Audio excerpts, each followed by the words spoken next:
Bonsoir à tous, bienvenue dans notre émission La Réunion Léla. On va parler de livres écrits par Ismaël Aboudou. On en parle dans Cosmo Réunionnais.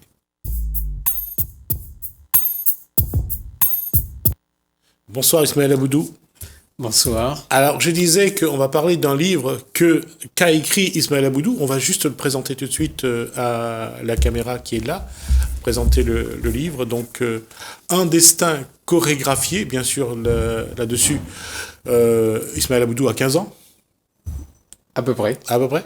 À peu près. Alors on va d'abord parler, on va faire quelque chose de simple. Est-ce que c'est une biographie, une autobiographie? Est-ce que c'est raconter une vie ou faire passer un message? Ou les deux? Tout d'abord, merci pour votre invitation. Et il est là aujourd'hui pour parler de mon livre. C'est une autobiographie, justement. Alors, alors aujourd'hui, Ismaël Aboudou, il est connu sur le plan culturel, parce qu'il fait, aujourd'hui, il est reconnu pour son talent de danse, de danseur, de chorégraphe. Exact. C'est vrai qu'aujourd'hui, je suis reconnu par mon métier de chorégraphe et de danseur aussi, de professeur de danse aussi. Et donc aujourd'hui, il est là justement pour amener l'histoire là pour faire connaître davantage mon parcours de danseur qui a démarré dans les années 1970. C'est toujours la même question. On arrive quand on passe la cinquantaine, quand on va vers les âges qui vont suivre ensuite, on a cette envie de partager. C'est vrai que moi, dans mon intention, comme elle a commencé à décider d'écrire, moi, elle a toujours pensé le mot transmission. Parce qu'on connaît, je sors d'une religion, c'est-à-dire que je suis confession musulman. Et c'est vrai que quand on ferme les yeux, c'est tout de suite qu'on est enterré. Donc, est-ce qu'on a le temps d'écrire, pas écrire? Mais moi, la pensée comme ça, c'est qu'à un moment donné, il doit écrire comme il est debout. Il doit dire comme il est debout pour expliquer de monde qui ça il était, que ça m'y voulait fait et quel était comment on peut dire ça? Votre objectif dans la vie? Mon objectif dans la vie et pour le futur. Voilà un petit peu l'idée de comment elle a commencé à réfléchir et à noter justement pour mettre en avant ce livre-là. Avant de parler un petit peu de cet objectif, Ismaël Aboudou, où il est né, où ça? Il est né à la rue de Limite, à Saint-Denis, autour des années 1961. Alors, rue des Limites, quand on dit ça, c'est quel quartier? Quartier Saint-Denis, en plein côté à l'époque où il y avait prise unique, là où il y avait aussi la rue de l'Est, et à côté la gare Saint-Jean, et puis en bas il y avait la cour Tanambo où il y avait beaucoup de bidonvilles en face de la pharmacie, le petit bazar de Saint-Denis. Voilà un petit peu le quartier, et puis le quartier Saint-Jacques, le quartier la rue Trois Coteaux, rue des Anges, rue Voltaire, la rue d'Après, la rue de Caen. Ça, c'est mon quartier, moi, la traîne un petit peu. Mais dire que à cette époque-là, le petit Ismaël est libre, il marche, il bat de carré, il est un peu partout. C'est ça qui fait grandir aussi à l'époque. C'est vrai que c'est ça qui fait grandir à Marmaille, justement, tous ces petites anecdotes de vie, là où, avec bonnes copains, ou bonnes amies à côté où, c'est qu'à un moment donné, nous marchons ensemble, nous côtoie les endroits un peu dangereux, nous prend des risques. Justement, c'est ça qui renforce le Marmaille comme il était. Et pour dire que, voilà, toutes ces anecdotes-là, c'est quand même quelque chose, il faut le vivre pour pouvoir être aujourd'hui ce qui est Ismaël Aboudou. Parce que entre le bord de mer du Butor, où Sabanaï il pêche à la Seine, c'est vrai. Entre la sortie de Saint-Denis, où il y avait l'abattoir. Exactement. C'était un bon terrain de jeu. Hein. Ah, c'est un bon terrain de jeu. Il faut penser à l'abattoir, l'autre côté la pêche et l'autre côté le petit bazar le samedi matin. C'était quelque chose de fabuleux. Quand on regarde tout le bas de Raymond Charles Leclerc le samedi matin, le marché forain, qui côtoie aussi les pêcheurs en face à côté Patate Durand, qui côtoie aussi aussi l'abattoir, en même temps la caserne militaire. Ouais. Et tout ça, c'est un monde. Et puis au milieu de tout ça, il y a une vie, quoi. Il y a le Dinusos qui est là, la boîte de Dinusos, la boîte Neuskal qui est de l'autre côté. Là, voilà. Et on a oublié l'hôtel d'Europe. Ah oui, l'hôtel d'Europe. Oh oui, on a raison, exactement. Et tu vois rue de la Compagnie. Rue de la Compagnie. Et tu vois tout ce petit moment-là qui fait que c'est quand même gaillard, quoi, de baigner dans ce petit monde-là. Et puis, comme il dit, c'est que notre terrain de jeu, c'était cette foyer Saint-Jacques où il y avait le père Guylaine Berger, qui était avec son petit chien, qui arrivait, tous nous taille la route parce que le père arrive, comme on en avait peur de lui, tout bon gars, comme, voilà. Et puis, il nous rappelle aussi, il y avait Ziskakan qui répétait là, au-dessus de la salle Saint-Jacques, la salle d'œuvre. Il y avait Kawa il y avait Darmin Ducap qui répétait là, il y avait mon ami Christian Battisto avec les Astères. C'est grâce à lui, Christian, me fait un salut. C'est grâce à lui, mais était son backstagiaire. C'est moi qui aide maintenant à mettre mes instruments dans notre loto pour aller faire le tour de la Réunion dans les balles. Et ça, c'était une tradition, aide les musiciens, et où t'es content, où t'es fier quand on trappe un instrument, mettre dans le machin, ou les quelqu'un, quoi, ou les, voilà, le backstagiaire, c'est que là où les au service de la culture, au service de ces grands bonhommes-là, tu vois, comme un Darmin Ducap, qui, voilà, paie à son âme, et bonjour, votre famille, la famille Maxime Lahop, tous ces gens-là, pour moi, la baigne avec Zot. Aujourd'hui, mi doit Zot ça aussi, mi doit Zot ce livre-là, que justement, mi parle aussi dans ce livre-là, toutes les balles qui étaient là, qui a disparu aujourd'hui. Et voilà, Miron Azot hommage, le Tibarbe, Chapiteau, voilà, le 7, le Forbon, le Escale. Et voilà, j'en cite, voilà, noté monte là-haut, mon verre là-haut, noté, il y a des boîtes à plein de décafs là. Oh là là, on a fait le tour de l'île. Et toujours dans cet objectif de grandir. Et en tout cas, Ismaël l'a grandi. Ismaël a fait son choix.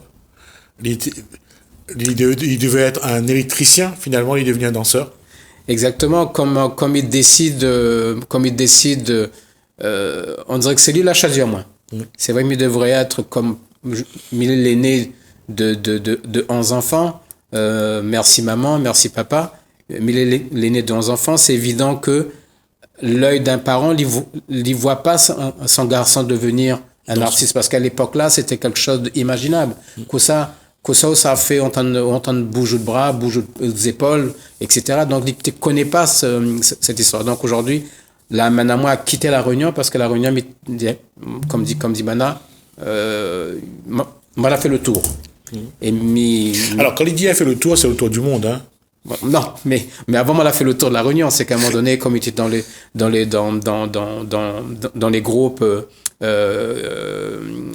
Calopilé, le début de Calopilé, et puis devenu, que tout le monde connaît, c'était un grand...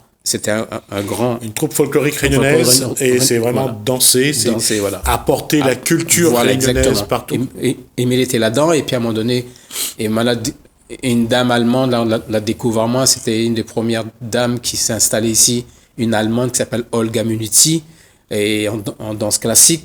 Et là aussi, pour mon image, comme il est en collant, en tutu, devant toutes ces jeunes filles, et je suis un des seuls garçons, c'était pas quelque chose de gagné, quoi. Donc, moi, là, osé, pas de honte, pas de pudeur, pas de barrière, il faut y aller. Et c'est là, je retourne à Paris. Et à Paris aussi, il fait le tour. Très vite, m'y accède les marches, m'y monte, m'y côtoie des grands chorégraphes tels Raza Madi, Balé Jazzar, Reda, que tout le monde a connu, Kamel Wali était un marmaille à côté de moi. Il y avait, voilà, les René des Sauteurs, comment on appelle l'autre, Mathmatox, tout ce monde-là. J'ai côtoyé, il y avait Béjar, il y avait Gégé Jeanmaire, tout ça, on était tous là-dedans. Et puis là, Paris aussi, pareil, on a fait le tour. Alors Béjart, c'est Maurice ou Maurice d'accord. Béjart. Okay. Le grand danseur, le ballet du XXe siècle, avec toutes les grandes œuvres, le Boléro de Ravel avec Georges Donne, etc., etc. Et Zizi Jeanmaire, bien sûr. Exactement. Pour des jambes qui ne ressemblent pas à celles de Rita Hayworth, mais c'est des jambes de Zizi Jeanmaire. Exactement. Ouais. Et donc après là, Paris, pour moi, Paris, je fais le tour et Miga et puis il faut que ça va. Et là, me décide, m'avait quelques bricoles à Paris, me vendent toutes mes bonnes affaires. Et ça va direction New York avec un sac à dos, très peu d'argent, m'y connaît pas cause l'anglais, m'y connaît pas cause l'américain. Allez, on y va, m'y débarque le 42e rue, ça s'appelle 42e Street à Manhattan, de JFK, direction en bus à Manhattan. Et là, m'il est au milieu de tout ce bâtiment. Et là, m'y regarde, me dit, putain, où ça va? Et là, et l'histoire commence comme ça aussi. Et quelle salle, dans quelle structure ou et là, l'histoire aussi veut que j'ai fait une rencontre avec une dame qui dit, écoute, la dame me dit, oui, tu as un accent pas comme ici, pas comme chez, me dit, écoute, moi, m'arrive de l'océan Indien, très loin, me dit, mais c'est où l'océan Indien? Me dit, oui, c'est de l'autre côté, mais exactement où? Me dit, un département s'appelle l'île de la Réunion. Mais are you French? Vous êtes français? Et là, j'explique l'histoire qu'on était un pays aussi colonisé, on a eu notre, et puis on a eu voilà, etc., etc. Ça, c'est une erreur. La Réunion n'a pas été colonisée.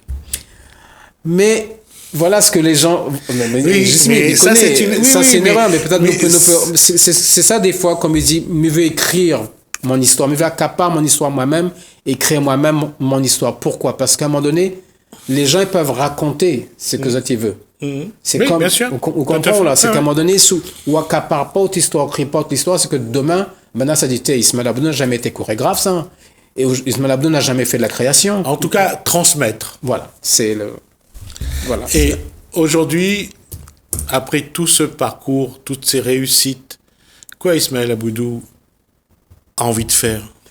Non, comme aujourd'hui, mais il n'est pas là aussi pour parler de moi, pour parler de mes réussites. C'est vrai que tout le monde a tendance dans ce monde à parler de choses bien. Mais moi, j'ai envie, dans ce livre, je parle aussi des choses pas bien, des choses, les handicaps. Comment combattre les obstacles administratifs, comment combattre les obstacles financiers, comment combattre les obstacles de l'ignorance des gens qui prennent encore qui propos racistes. Aujourd'hui, Black is the Matter, vous êtes connu l'histoire, c'est que le noir, il est quelqu'un, c'est un homme. Oui, le paradoxe veut que quand on regarde l'histoire des Noirs, que ce soit d'Afrique jusqu'aux États-Unis ou en Europe, soit on est tout en haut, soit on est tout en bas. Mais c'est rare qu'on soit dans la classe moyenne. Ne serait-ce que pour les musiciens aux États-Unis. Quand on regarde Armstrong, Scott Joplin, lui, il a été vraiment tout à terre. Mais aujourd'hui, on écoute toujours ce j'allais dire, le nom de sa musique me prend toujours au dépourvu, mais la musique de Scott Joplin, aujourd'hui, on l'écoute, que ce soit les jazzmen, que ce soit les bluesmen. Ceux-là sont vraiment dans la bulle, comme Ray Charles. Ray Charles. Aujourd'hui, quand on parle à moi de l'histoire noire américaine, il y a deux choses on a raison là-dessus. Quand on parle l'histoire de Noirs américains et je dirais les Noirs ailleurs. Il y a deux mondes. Ils ont connu l'esclavage pur et dur. Ils ont connu la ségrégation pure et dure. L'histoire de Rosa Parks, dans le bus, où il laisse pas sa place, où elle se défend et le mouvement commence par là. Et l'histoire dit quoi aujourd'hui? L'histoire dit que malgré l'effort qu'un Noir fait, malgré toute son intention, ne pas oublier ce qu'on parle tous, nous parle d'un même départ. Mais le monde aujourd'hui nous dit encore, c'est qu'on a encore cette chape de plomb de notre basket. Et ce chape de plomb, c'est un lourd handicap pour nous, parce que quoi que nous fait, quoi que nous essaie de mettre en place, ça ne sera jamais suffisant pour l'autre. Il faudra toujours faire un peu plus, et on le voit avec l'Afrique du Sud, qui est à 4 heures de chez nous. Comment quelqu'un comme Mandela a dû se battre pour... Et là, on parle de Mandela, mais si on parlait de Gandhi à l'époque, juste avant le début du XXe siècle, Gandhi a été en Afrique du Sud, et on leur a donné, on les obligeait à avoir un passeport ou avoir quelque chose pour se faire connaître parce qu'ils n'étaient pas blancs. La ségrégation, cette façon j'allais dire, d'abaisser l'être humain. Ça, c'est justement, c'est un de mes combats. C'est vrai qu'aujourd'hui, les gens, mais il n'est pas là pour parler cause de moi, mais il est là pour essayer de claircir un petit peu une part de vérité que moi, m'y connais, et que très souvent, il y a quelqu'un qui dit « What they never tell us ?» Qu'est-ce qu'ils nous ont jamais dit? Aujourd'hui, mais il n'est pas là pour faire une opposition avec une notre communauté, mais c'est des faits avérés. Mon propre expérience me dit aujourd'hui, c'est des faits avérés. King dit comme ça, Martin Luther King dit comme ça, ne jugez pas l'autre par sa couleur. Juge-le par son caractère. Mais aujourd'hui, je pense aujourd'hui, on est encore jugé, je le dis haut et fort, on est encore jugé par sa couleur, par ses origines, et ça, c'est quelque chose de minable. Et pour ajouter à ce que disait Martin Luther King, il disait toujours « Vivons comme des frères plutôt que de mourir comme des idiots ». Oui, c'est vrai qu'il a dit ce mot-là, mais ça reste utopique. Non, c'est pourquoi à chaque fois on le dit, parce que finalement, quand on regarde, que ce soit dans l'histoire du monde, les histoires sont faites toujours avec des gens de tous bords. Personne ne peut revendiquer la supériorité, le fait d'être meilleur que l'autre. On a toujours vu dans le monde, que ce soit en Afrique du Sud, que ce soit aux États-Unis, que ce soit avec John Fitzgerald Kennedy, qui est mort parce que, bon, lui, c'était plus pour une question de guerre, mais bon, qui a essayé d'intégrer également les Noirs un peu plus. On voit que c'est pas simple de faire vivre ensemble des gens qui sont différents, parce que ceux qui n'acceptent pas, c'est eux qui créent le désordre. Monsieur Gismi, mais ou même on connaît qu'ils ont une longueur d'avance. Tout à l'heure, avant notre rencontre, nous avons eu un petit débat en dehors, en disant que La Réunion, c'est un petit pays, une petite région qui a à peine 340 ou 350... 840 000 habitants. L'année. Ah, d'accord. 357 ans d'existence entre ce créneau-là. Nous, les très jeunes, nous n'avons beaucoup à apprendre. Mais le problème, c'est qu'il ne faut pas, encore une fois, c'est que nous avons encore toujours cette sensation d'être appuyé à terre, ne pas pouvoir dire les choses, et là, quelque part, ça met les gens en colère et les nerfs sont tendus. Mais il n'est pas là pour... Mais en tous les cas, ce livre-là, c'est un livre que moi, j'ai voulu écrire pour voir le bon côté de cette histoire et le mauvais côté de cette histoire. C'est pas une conte de fées, mais il dit très bien, c'est vraiment une réalité, ce qu'il y a dedans, pour que les gens comprennent. Un petit marmot comme moi qui vient de bidonville, aller confronter les Américains qui sont une nation très puissante, tu vois, et surtout y arriver, à être sur scène à Broadway, dans des grands théâtres. Je pense que un morceau de chemin est fait. Donc, comme Miro dit encore une fois, c'est que dans cet ouvrage-là, il voulait aussi retracer mon parcours artistique afin de faire connaître mes descendants et les danseurs passionnés et des gens. Donc, qu'est-ce que le milieu d'où je viens, qui a priori, comme on l'a dit, n'est pas accessible du tout pour un jeune danseur noir qui arrive de l'île de la Réunion, pour pas dire l'Afrique.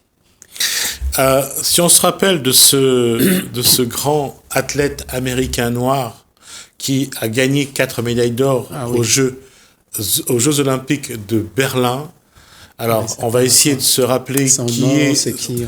Parce que son nom m'a échappé. C'est pas Carl Jesse Lewis. Owens. Ouais, Jesse Owens. C'est pas Jesse Carl Owens. Lewis. C'est lui, il a gagné 4 médailles d'or sur le 100 mètres, le 200 mètres, le 4 x 100 mètres et la longueur. Exact.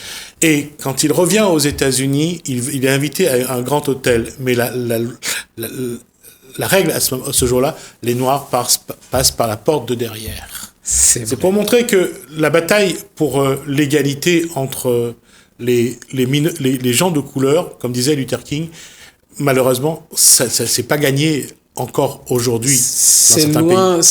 Moi, j'ai vécu aux États-Unis pendant 5 ans et j'étais dans le quartier d'Harlem, là où Harlem Renaissance a démarré, là où il y avait Audubon, où Malcolm X a été tué là, où il y a les grands mouvements qui ont démarré là.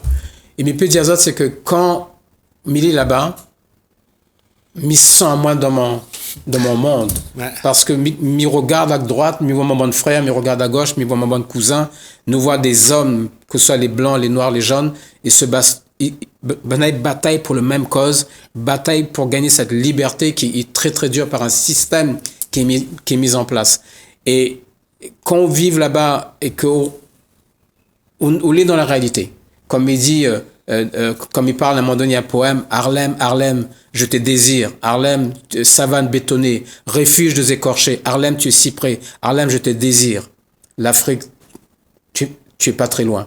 Toi, c'est un poème que j'ai mis aussi en place pour dire que c'est quelque chose de fabuleux d'être là-bas. Et quand on regarde l'île de la Réunion, et pour moi, c'est le même en miniature, parce que tu as cette mélange de peuples à la Réunion. Et quand on va en Amérique, cette mélange de peuples, et tout le monde, ils vont dans la même direction. Vraiment se battre pour avoir une vie meilleure. On termine cette phrase, le titre d'un livre, c'est Pleure ô mon pays bien-aimé. C'est un livre écrit par un Guinéen. Et ça raconte l'histoire, justement, de cet enfant et de ce pays. Donc, l'occasion de dire que ce soit pour Ismaël Aboudou ou comme pour beaucoup d'autres, le combat, quelque part, continue. Le combat continue. Il faut être convaincu pour convaincre l'autre. Moi, j'aime ce que je fais. Je me battrai toujours. Là, aujourd'hui, sur cette antenne, je dis, c'est vrai qu'à un moment donné, je resterai profondément artiste, c'est-à-dire profondément. C'est ça qui me hisse, qui me fait vivre, c'est me battre pour l'autre, pour dire que nous les capables, donne à nous notre chance, donne à nous l'espace, donne à nous une visibilité. Et je pense que la Réunion est capable de relever des grands défis et dans cette chemin-là. Et c'est ça mon combat, l'espoir fait vivre. Rappelle donc son livre, remonté à la caméra, un destin chorégraphié, pour ceux qui veulent voir, connaître un petit peu plus Ismaël Aboudou. Donc le livre est déjà dans les bacs. Dans les bacs. Merci Ismaël Aboudou pour ce passage sur cette antenne, sur ce plateau. En tout cas, j'espère qu'on aura le plaisir de vous revoir sur ce plateau. Merci en tout cas à vous. Merci à vous, Télé Créole, et bonne continuation. On fait une pause et on se retrouve juste après.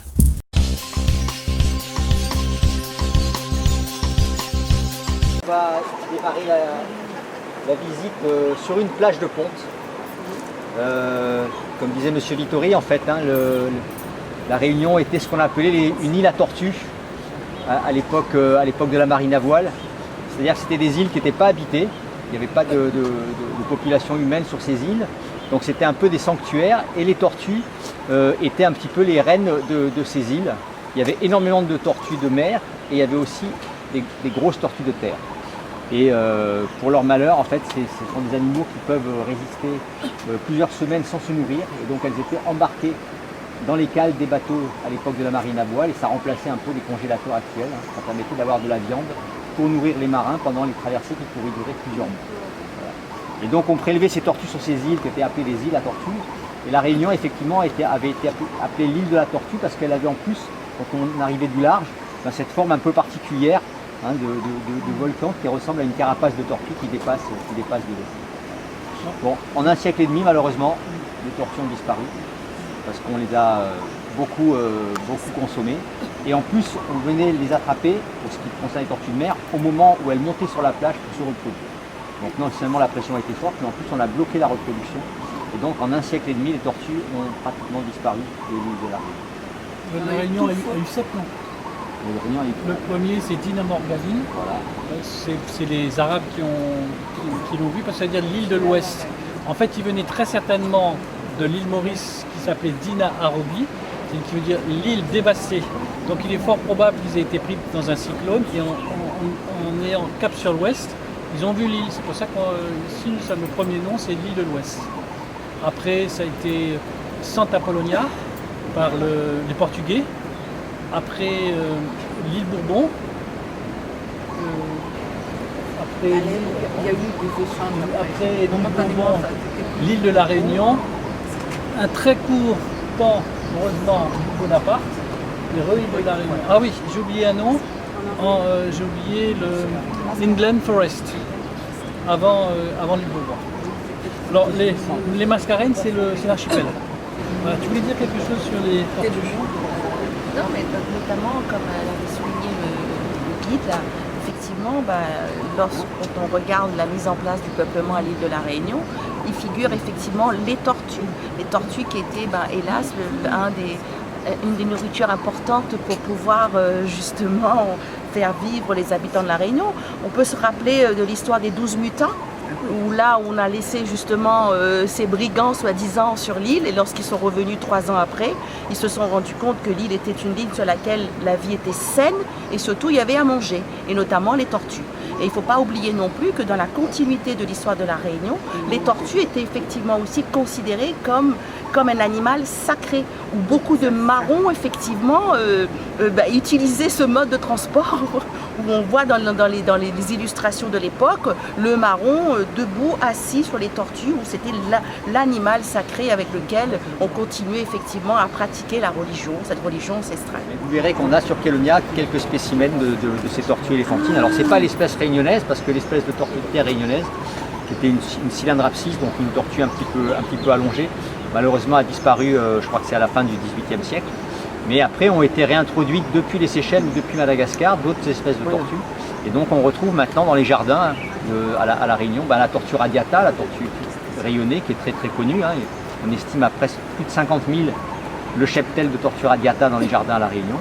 Et puis quelques centaines de tortues éléphantines des Seychelles. Donc on a 2 spécimens à Kélonia que vous pouvez voir tout à l'heure. Et ce que vous disiez est extrêmement intéressant, parce que vous verrez que sur Kélonia, on parle effectivement des tortues, mais dans les termes biologiques, on essaye de montrer justement la biologie bien particulière de ces tortues marines, mais on parle aussi des relations entre les communautés humaines et les tortues.